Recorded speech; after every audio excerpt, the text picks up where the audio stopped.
நம்மளாம் வச்சுருக்க முடியாது. அப்படி நம்ம என்ன செஞ்சிடும் ஈமான்ங்கிறதுக்கு அது ஏன்னா நம்ம ஈமான் நம்மகிட்ட வர்றதுக்கு நம்ம எந்த விதமான சிரமமும் எடுக்கலையே, எந்த கஷ்டமும் படலையே. அல்ஹம்துலில்லாஹ் லா இலாஹ இல்லல்லாஹ் முஹம்மது ரசூலுல்லாஹ்னு சொல்லிட்டோம். ஈமான் கொண்டுட்டோம். நான் இஸ்லாம், நான் ஈமான்ல இருக்கேன், நான் முஸ்லீமாக இருக்கேன், மூமினாக இருக்கேன், எனக்கு ஜன்னத்து தான். அப்படின்னு நம்மளே என்ன செஞ்சிடும் அந்த ஒரு எண்ணத்துக்கு வந்துடும். ஆனால் கண்மணி நாயகம் ரசூல் ஸல்லல்லாஹு அலைஹி வஸல்லம் ஈமான் என்பது 77 கிளைகளுக்கும் மேற்பட்டது அப்படிங்கிறாங்க. 77 கிளைகள் ஒன்று சேர்ந்தாதான் ஈமான்கிற ஒரு மரம் வளரும். கிளைகள் இருந்தால் தானே மரமாக சொல்ல முடியும். அப்போ அந்த வேர்கள் அப்போ எந்த அளவில் பிடிச்சிருக்கணும், அந்த வேர் பிடித்து இருப்பதுக்கு அல்லாங்கிற திருநாமம் அந்த அஸ்மாவுல் ஹுஸ்னா தான் நம்மளுக்கு அந்த வேர்களாக இருக்குது. நம்ம ஒவ்வொரு பல பேர் எங்களையும் சேர்த்தே தான் நான் சொல்கிறேன். அஸ்மாவுல் ஹுஸ்னா எத்தனை பேருக்கு மனனம் இருக்கும்? சில 10 தெரியும், எனக்கு 20 தெரியும், 30 தெரியும் அப்படின்னு சொல்லக்கூடிய நம்ம இப்போ நம்ம கையில் ஒரு 10,000 கொடுத்து இது எண்ணி எத்தனை இருக்குன்னு சொல்லுங்கன்னு சொன்னால் 10,000 இருக்குன்னு சொல்லுவோமா? இல்லை அதில் 10 இருக்குது, அதில் 20 இருக்குது, அதில் 30 இருக்குன்னு சொல்லுவோமா? அது மட்டும் கரெக்டாக சொல்கிறோம் இல்லையா? அஸ்மாவுல் ஹுஸ்னா 100 99 திருநாமம். அந்த 99 திருநாமத்தையும் நம்ம வேர்களாக ஈமானுக்குள்ள வேர்களாக நம்ம வச்சுருக்கோமா? ஒரு கண நேரம் நம்மளையே கேள்வி கேட்டு இன்ஷா அல்லாஹ் இந்த கேள்வி கேட்ட இந்த நேரத்தில் எங்களுக்கும் இந்த கேள்வியை உங்கள்கிட்ட கேட்டிருக்கேன், பதில் சொல்லக்கூடிய இந்த நேரத்தில் உங்களுக்கும் ரப்புல் ஆலமீன் அந்த அஸ்மாவுல் ஹுஸ்னாவை மனனம் செய்யக்கூடிய சக்தியை அல்லாஹ் தஆலா தருவானாக. அதை மனனம் செய்யும்போது தர்ஜுமாவோட மனனம் செய்வோம். செஞ்சுருந்தோம் அல்ஹம்துலில்லாஹ். எனக்கு தெரியுமா உனக்கு தெரியுமான்னு கேட்குறதுக்குள்ள மஜ்லிஸ் இல்லை இது. அதனால இன்ஷா அல்லாஹ் நம்ம அஸ்மாவுல் ஹுஸ்னா தானே அப்படின்னு நினச்சிடாம, இப்போ பெரும்பாலான பேர் சுன்னத்து தானே, அஸ்மாவுல் ஹுஸ்னா தானே அப்படின்னு நம்ம நினச்சிக்கிறோம்.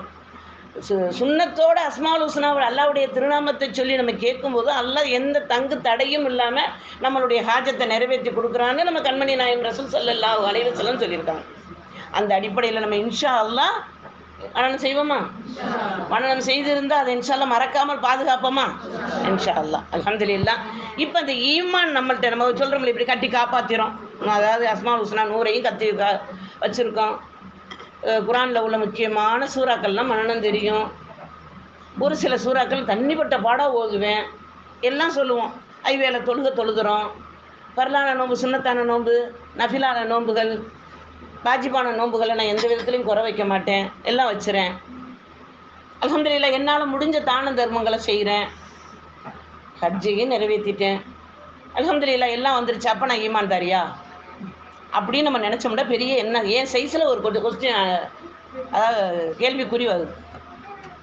அப்போ இந்த விஷயத்தை எல்லாம் ஜிப்லி ரஹ்மத்துல்லாஹி அலைஹி சொல்லிட்டு என்ன சொல்கிறாங்க, அல்லாமா ஜிப்லி ரஹ்மத்துல்லாஹி அலைஹி சொல்லிட்டு சொல்கிறாங்க, ஈமான் நம்மை விட்டு விலக 7 காரணங்கள் இருக்கிறதுங்கிறாங்க.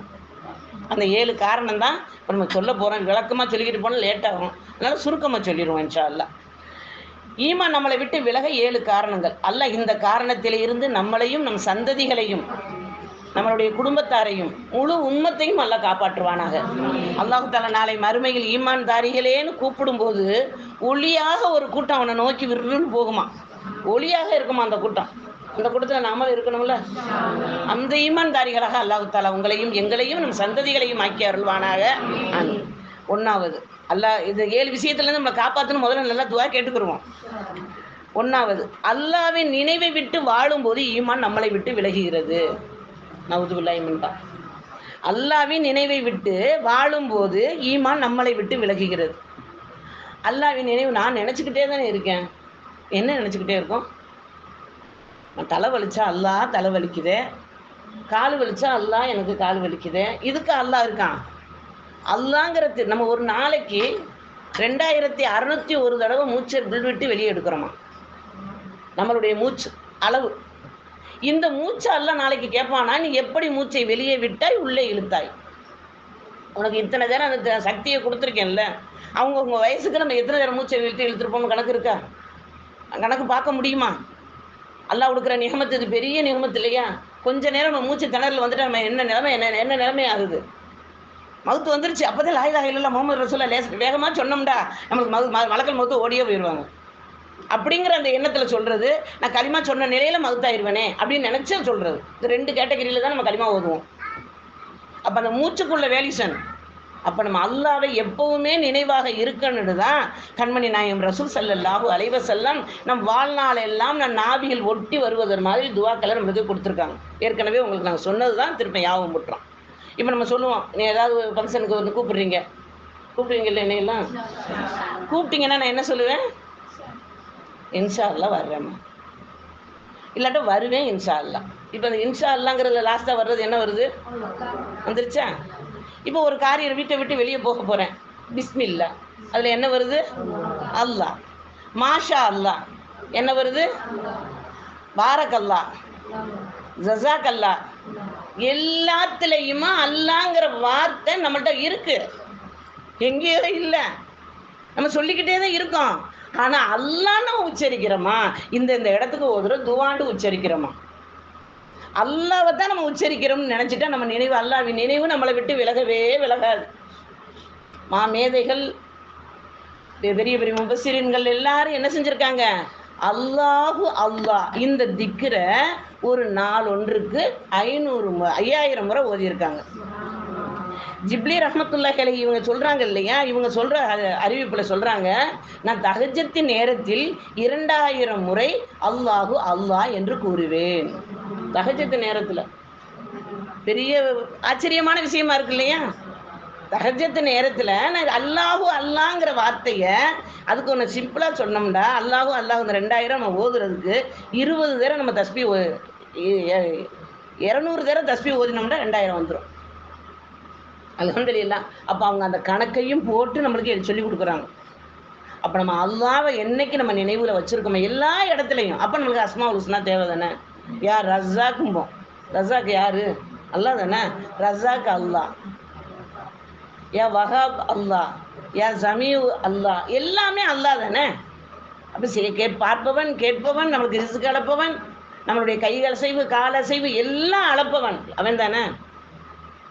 அதாவது ஒரு கிதாபில் படிக்கும்போது அண்டர்லைன் பண்ணி வச்சுருந்தாங்க, ஒரு மனிதன் நடந்து போகும்போது முன்காலும் 2 காலும் முன்னும் பின்னும் நடக்குது இல்லையா? அப்படி நடந்தால் தானே நட, ஒரே மாதிரி வச்சு நம்ம நடக்க மாட்டோம்ல. அப்போ முன்காலு நம்ம முன்னால் போகிறேன்னு பெருமைப்பட்டதும் இல்லை, பின்காலு நம்ம பின்னால் இருக்கனேன்னு தன்னை தாழ்வாகவும் நினச்சதில்லை. ஏன்னா நிமிடத்தில் நிலைமை மாறும். ஒரு நிமிடத்தில் பின்னால் இருக்கிற கால் முன்னால் வந்துடும், முன்னால் இருக்கிற கால் பின்னால் போயிடும். அதனால் அந்த கால்கள் வந்து பெருமிதம் பேசாது.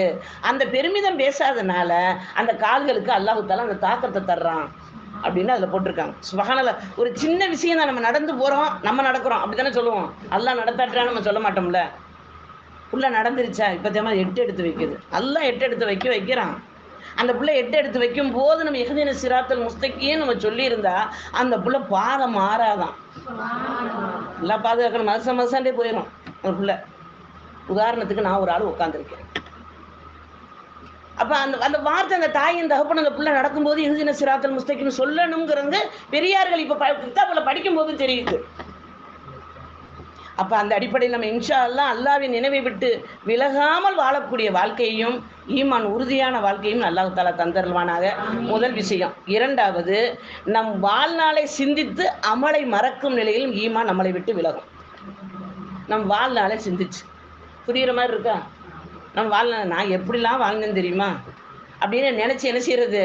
அந்த நினைப்பு வரும்போது இஸ்திக்பாரை ஓதுவோம். நான் அந்த கஷ்டப்பட்டேன், அந்த வசதியாக இருந்தேன், இந்த 2 தான் சொல்ல முடியும். இல்லை நான் கஷ்டத்தில் பாதி சந்தோஷத்தில் பாதி இருந்தேன், அதையும் சொல்ல முடியும். சுலைமான் அலைஹிஸ்ஸலாத்திட்ட தாவூத் அலைஹிஸ்ஸலாம் அரசராக பொறுப்பேற்கிறதுக்கு தாவூத் அலைஹிஸ்ஸலாத்துக்கு 19 ஆண்மக்களில் சுலைமான் அலைஹிஸ்ஸலாம் தான் கடைசி பிள்ளை. ஆனால் அரசர் பதவி கொடுக்குறதா இருந்தால் தலைப்பிள்ளைகிட்ட கொடுக்கணும், அதுதான் நியதி. இப்போ அல்லாஹ் என்ன சொல்கிறான்? ஜிப்ரீல் அலைஹிஸ்ஸலாம் மூலமாக கேள்வி பதில் கேளுங்க, பல கேள்விகள், அந்த கேள்வி பதில் கேளுங்க, அதில் எல்லாம் யார் கரெக்டாக சொல்கிறாங்களோ அவங்களுக்கு தான் அரசர் பதவி கொடுக்க முடியும் அப்படின்னு கேளுங்கிறாங்க. எல்லாரையும் ஒன்றா வச்சு கேட்குறாங்க. எல்லா கேள்விக்கும் டக்குன்னு பதில் சொல்லிக்கிட்டே வந்துட்டாங்க. அப்படியே ஒரு கேள்வி கேட்குறாங்க, அது எல்லா கேள்வியும் நம்ம சொல்லலை. இப்போ நான் அந்த ஒரு கேள்வி கேட்குறாங்க. என்ன கேட்குறாங்க? உலகத்தில் மனிதர்கள் வாழும் இடம் அதிகமா, வாழாத இடங்கள், காலி இடங்கள் அதிகமா அப்படின்னு கேட்குறாங்க. கேட்ட உடனே அதில் அவங்க எல்லாரும் பதில் சொல்கிறாங்க இல்லையா, மாறி மாறி சொல்கிறாங்க. சுலைமான் அலைஹிஸ்ஸலாம் சொல்கிறாங்க, காலி இடம் தான் அதிகம், ஏன்னா அதாக மனிதர்களெல்லாம் நிரப்புவான். அப்புறம் அடுத்த அந்த ஒரு கேள்வி, இந்த கேள்வியோட இதில் முடிச்சிடுவேன். அடுத்த ஒரு கேள்வி கேட்குறாங்க, அல்லாஹ் படைத்த படைப்புல ஆண்கள் அதிகமா பெண்கள் அதிகமா துனியாவில்? இந்த கேள்வி கேட்குறாங்க. மற்ற யாரும் பதில் சொல்லலை. இவங்க சுலைமான் அலைஹிஸ்ஸலாம் சொல்றாங்க பெண்கள் அதிகம்ங்கிறாங்க. சுப்ஹானல்லாஹ்.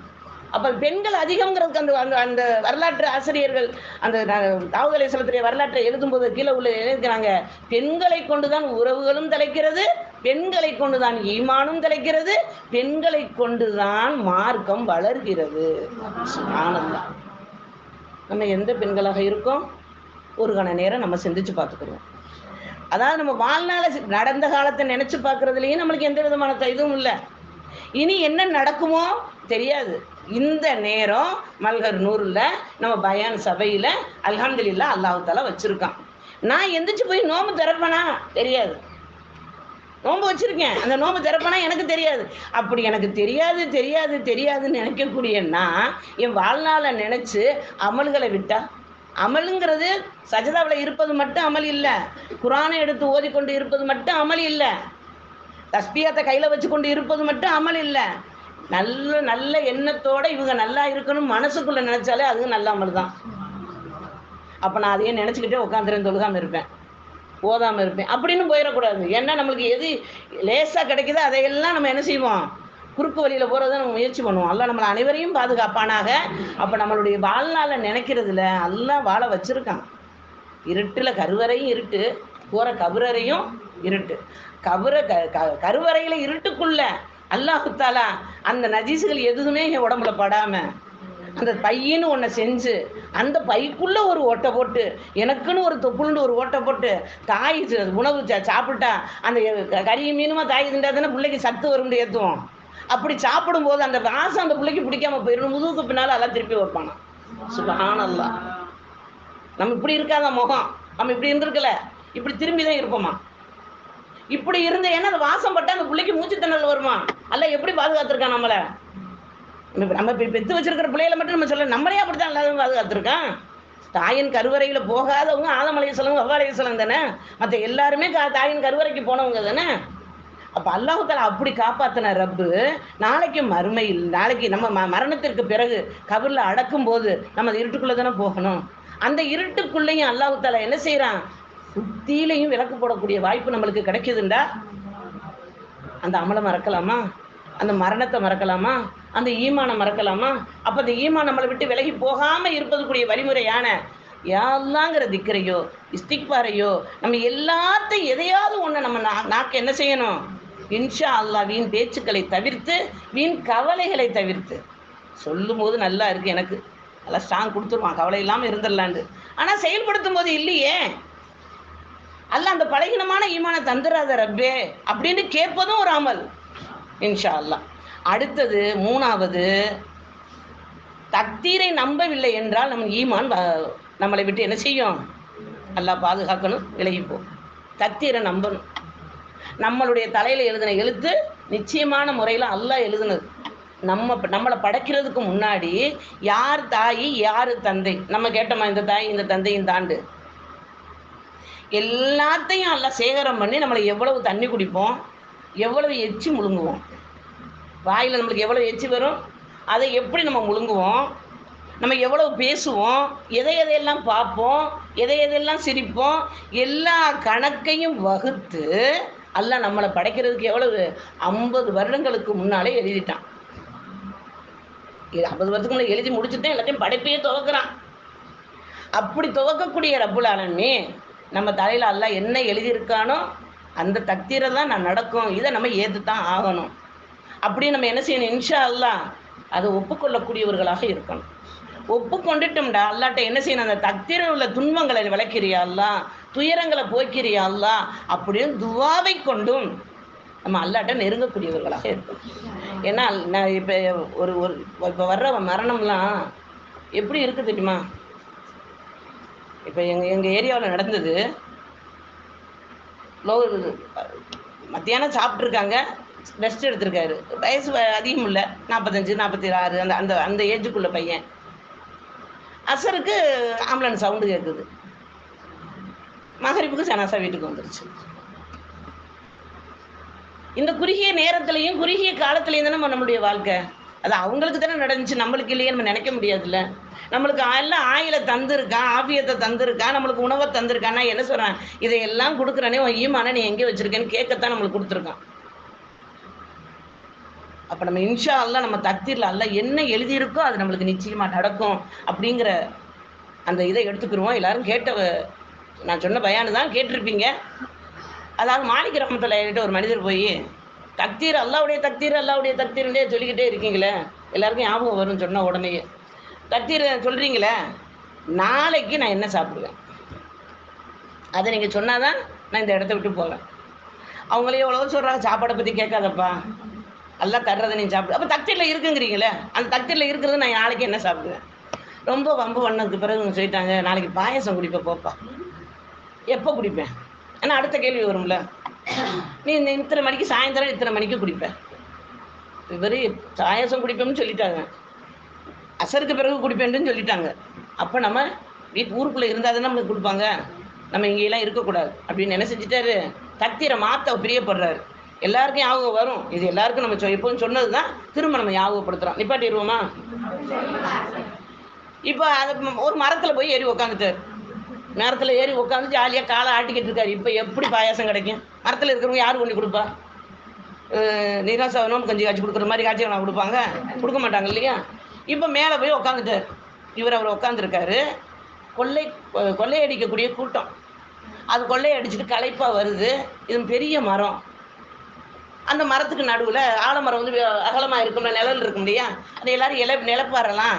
அசருக்கு பிறகு உள்ள வெயில் சுல்லுன்னு இருக்குது, இலைப்பாறலாம். என்ன உணவு வச்சுருக்கீங்க? எல்லாத்துலேயும் கொஞ்சம் கொஞ்சம் இருக்குது, இதை என்ன உணவு? அதையெல்லாம் போட்டு ஒரு பாயாசம் மாதிரி காய்ச்சி பண்ணிட்டாங்க. தலைவர் வச்சுருந்த பொருள்களை எல்லாம் போட்டு கீழே அடுப்பு எரியுது, பாயாசம் கொதிக்குது. மேலே உட்காந்துருக்காரு இல்லையா, அவருக்கு இந்த வாசம் மூக்க தொலைக்குது. மனுஷன் வந்து எப்போவுமே நமக்கு பாருங்களேன், நம்ம வீட்டில் கறி பொரிப்போமா, மணக்காது. வேற எங்கேயாவது பொரிக்கிறாங்கன்னு வைங்களேன், எங்கேயோ கறி சிக்கன் 65 பொரிக்கிறாங்கப்பா, எங்கேயோ மீன் பொரிக்கிறாங்க. ரசம் அப்போ தான் நம்ம வச்சு இறக்கி வச்சு மூடி வச்சுருப்போம். யார் வீட்லேயே ரசம் கொதிக்குது, எங்கே கொதிச்சா நம்மளுக்கு என்ன? அது நம்ம மூக்கு என்ன செய்யும்? சொல்லும், அதை நம்ம அறிவு சொல்ல வைக்கும். அது இப்போ இவருக்கு மேலே உட்காந்துருக்கு, பாயசத்தை வேணான்னு வந்தானே உட்காந்துருக்காரு. இவருக்கு மணத்தா என்ன மணக்கட்டை என்ன, மேலே உட்காந்துதானே மணக்குதேன்னு அவர் ரொம்ப இதோட கேட்டுக்கிட்டு இருக்காரு. இந்த நிலையில் இவங்க என்ன செஞ்சிட்டாங்க, இப்போ இவங்க திருடன் தானே இவங்கெல்லாம். இப்போ இந்த நேரத்தில் வியாபாரிகள் தான் இந்த கஞ்சி காய்ச்சுறது. இந்த நேரத்தில் திருட்டு கொள்ளக்கூட்டு கூட்டம் வந்துடுது, வர்ற சத்தம் கேட்குது. அப்போ வியாபாரிகள்லாம் என்ன செஞ்சாங்க, நம்மகிட்ட வச்சுருக்க பொருள் எல்லாம் விற்று காசு பணம்லாம் இருக்குது, எல்லாத்தையும் எடுத்துக்க நம்ம கிளம்பிடுவோம் அப்படின்னு சூடான பாயாசம் தூக்கிட்டு போக முடியாது, அடுப்பில் கொதிச்சுக்க தூக்கிட்டு போக முடியுமா? அதை மட்டும் விட்டுட்டு உயிர் பொழைச்சா போதும், நம்ம பொருள்கள் பொழைச்சா போதும்னு எல்லாரும் ஓடிட்டாங்க. ஆட்கள் வந்து இருந்தது தெரியுது, அடுப்பு எரிஞ்சுக்கிட்டு இருக்கு, பாயாசம் கொதிச்சுக்கிட்டு இருக்கு. அப்போ இந்த கொல்லக்கூட்ட திருடர் கூட்டங்கள்லாம் வந்து பார்த்துட்டு, மனிதர்கள் இருந்திருக்காங்க, பாயாசம் காய்ச்சி இருக்குது, நம்மளுக்கும் பசியாக தான் இருக்குது, எல்லோரும் குடிக்கலாம். ஆனால் நம்ம இப்படி தான் இந்த வழியிலாம் போகிறோம்னு தெரிஞ்சு யாராவது விஷத்தை கலந்து வச்சுருந்தா, அதுக்கு வழியில் போகிற ஒருத்தரை கூப்பிடுங்க, நம்ம ஊற்றி பார்க்கணும். யாரை பார்க்கணும்? டெஸ்ட் பண்ணணும்ல. யாரையாவது ஒருத்தரை கூப்பிடுங்க. அப்போ அங்கே இருக்கிற ஆளுங்க அங்கிட்டு இங்கிட்டு போய் பார்க்க போகிறாங்க. மேப்படியா மேலே உட்காந்துருக்காருல்ல, தக்தீரை நம்பாதவர், இப்போ அவருக்கு தும்மல் வந்துருச்சு. அல்லாவின் திரை இருந்து நம்ம எப்போவுமே தப்ப முடியாதுங்கிறதுக்கு இது ஒரு பெரிய உதாரணம். மேலே இருந்து தும்மல் போட்டார். தும்மல் போட்டால் இங்கே கீழே இருந்தவங்களாம் அண்ணாந்து பார்த்தா மேலே உட்காந்துருக்காரு. அட இவன் தாண்டா பாயாசத்தை காய்ச்சி வச்சுட்டு மேலே எப்படி குடிக்கிறோம்னு பார்க்க உட்காந்துருக்கேன், அவனை பிடிச்சி கூப்பிட்றேன். நீ கீழே வா, நான் பாயாசம் தரேன்னு இவங்க சொல்ல, அவன் நான் அதுக்கு பயந்துக்கிட்டு தானே மேலே இருக்கேன்னு சொல்ல. அப்போ பயந்துக்கிட்டு ஒருத்தன் சொல்லிட்டானே என்ன ஆகும்?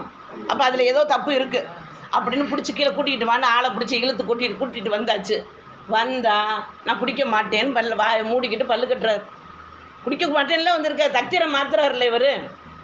இப்போ அந்த அந்த கொல்லக்கூட தலைவனாக இருக்கிறவன் இப்படிலாம் கொடுத்த மாட்டேன், 4 சாத்துக்கடா, சாத்தின உடனே வாயை திறந்ததுன்னா அவனை ஊற்றுக்கடா. இப்போ ஊற்றியாச்சு, இப்போ குடிச்சாச்சு, பாயாசம் குடிச்சாச்சு, தக்தீரில் நிறைவேறிடுச்சு. இந்த மனுஷன் இதோட விட்டாரா? இப்போ மாலிக் ரஹ்மத்துல்லாஹி விறுவிறுன்னு வர்றாரு. இமாம் அவர்களே, பாயாசம் குடிப்பேன் என் தக்தீரில் இருக்குன்னு சொன்னீங்க, நடந்துருச்சு. ஆனால் 4 அடி வாங்குவேன்னு நீங்கள் சொல்லவே இல்லையே. அப்ப நம்ம எதுல இதான விஷயமா அதை மட்டும் நம்ம எடுக்க பார்க்கிறோம். தக்தீர்ல உள்ளது நம்மளை தேடி வந்தே தேரும். கண்மணி நாயம் ரசூல் ஸல்லல்லாஹு அலைஹி வஸல்லம் சொல்றாங்கல்ல, இரணமும் மரணமும் உங்களை தேடிக்கொண்டே இருக்கிறது. இரணம் தேடிக்கொண்டு இருப்பதை நீங்கள் பெற்றுக்கொள்ளுங்கள், மரணம் தன்னால வந்துவிடும். மரணத்தை போய் எங்கேயாவது வாங்க முடியுமா? தேட முடியுமா? ரிஸ்க தேடுங்க, அது ஹலாலா தேடுங்க. அப்ப நம்ம தக்தீரை நம்பியே ஆகணும் அப்படின்னு நம்ம இன்ஷா அல்லாஹ் புரிஞ்சுக்கிறோம். இப்போ 3 விஷயம் தான் சொல்லியிருக்கோம். அல்லாஹ்வுடைய நாட்டம் இருந்து எங்களுக்கு ஹயாத் இருந்தால் அடுத்த வாரம் மீதமுள்ள நாளை பார்ப்போம் இன்ஷா அல்லாஹ். அல்லாஹ் தஆலா நம்ம பேசிய வார்த்தைகளை கபூல் செய்வானாக. நம்மளுடைய ஒவ்வொரு செயலையும் அல்லாஹ் ஒப்புக்கொள்வானாக.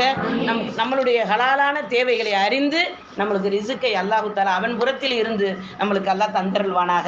எதை கேட்டோமோ எதை சொன்னோமோ அதன்படி நடக்கக்கூடிய தௌஃபீக்கை வல்ல ரஹ்மான் நம்ம அனைவருக்கும் தந்தருள்வானாக. ஈமான் உறுதியுடன் வாழக்கூடிய நன்மக்களாக வல்ல ரஹ்மான் ஆக்கி அருள் புரிவானாக. வாஹிர் தஹ்வானா அனில் ஹம்துலில்லாஹி ரப்பில் ஆலமீன். யா நபி சலாம் அலைக்கும், யா ரசூல் சலாம் அலைக்கும், யா ஹபீப் சலாம் அலைக்கும், ஸலவாத்துல்லாஹ் அலைக்கும், அஸ்ரகல் பத்ரு அலைனா வதபனில் உல்ஃபுது மிஸ்ஹா